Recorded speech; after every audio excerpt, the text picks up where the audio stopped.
Kejayaan kerajaan Madani ini dilihat dari sudut pertama ekonomi. Kalau ambil apapun matriks atau ukuran indeksnya, ambil sajalah inflasi, ya kita mutakhir 1,2% yang paling baik dalam beberapa tahun yang lalu. Kalau kita ambil dari sudut FDI, peningkatan itu pun juga baik. Ya, FDI ya, ataupun pelaburan juga meningkat dalam 6 bulan pertama ini. Dalam tahun ini saja kita mendapat kurang lebih 135 bilion in the first 6 months. And it is unfolding. Setiap kali PM keluar, setiap kali Tengku Zafrul keluar, mereka membawa pelaburan masuk. Dan pelaburan domestik pun tak keluar. Bahkan 135 tu 50% was DDI yang tidak mengalir keluar, tetapi dilaburkan di sini.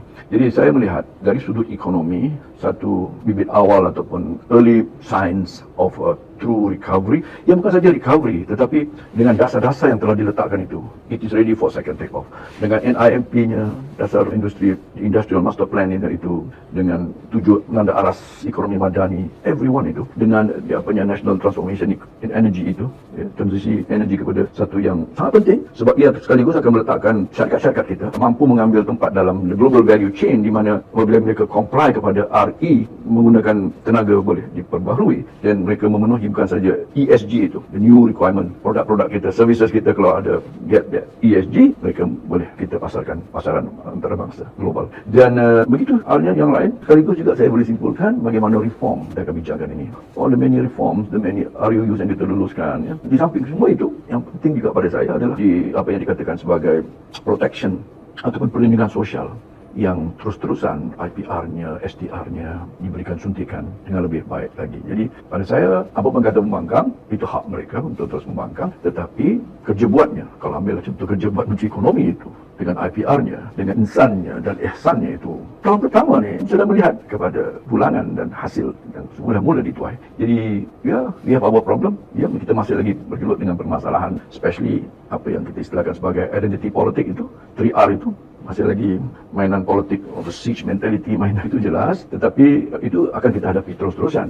Jangan kita lengah itu. Tapi yang saya nak sebutkan juga, di samping national punya platform ataupun the national stage, PM kita juga mengambil pentas di masyarakat antarabangsa, in the global stage. Among other things, ya, antara lainnya, ya, menjadi mengambil bukan saja sekadar untuk menjuarai, tetapi meletakkan Malaysia itu satu tempat kedudukan yang benar-benar sangat peduli dan peka kepada perjuangan masyarakat dan negara yang bergolak, dan khas-khasnya di Palestin dan juga yang lain. Jadi pada saya, ada yang mengatakan dia patutnya fokus dalam negara, tapi dia juga kesempatan untuk mengambil peranan dan bahkan bertemu dengan Joe Biden dan bercakap dengan Blinken, bercakap dengan siapapun, Eropah, Amerika, untuk menyatakan kedudukan dan posisi Malaysia dari sudut the humanitarian position yang kita ambil on the Holocaust, genocide berlaku di Palestin. Itu pada saya adalah rangkuman, the snapshot of all the three dimensions lah. Ekonomi, governance itu kita boleh penelitikan lagi, dan juga kesejahteraan rakyat ataupun perlindungan rakyat yang mesti dibangunkan. Ini yang maksud dengan Madani. Madani bukan saja dilihat daripada sudut-sudut yang tertentu, tapi membangunkan sebuah negara bangsa yang punya nilai, punya moral, the moral compass yang mulia, ya, yang jujur, dan pada waktu yang sama cuba untuk melakukan program-program ekonomi to shift ataupun untuk meletakkan Malaysia kembali di atas trajectory pacuan ekonomi yang lebih baik.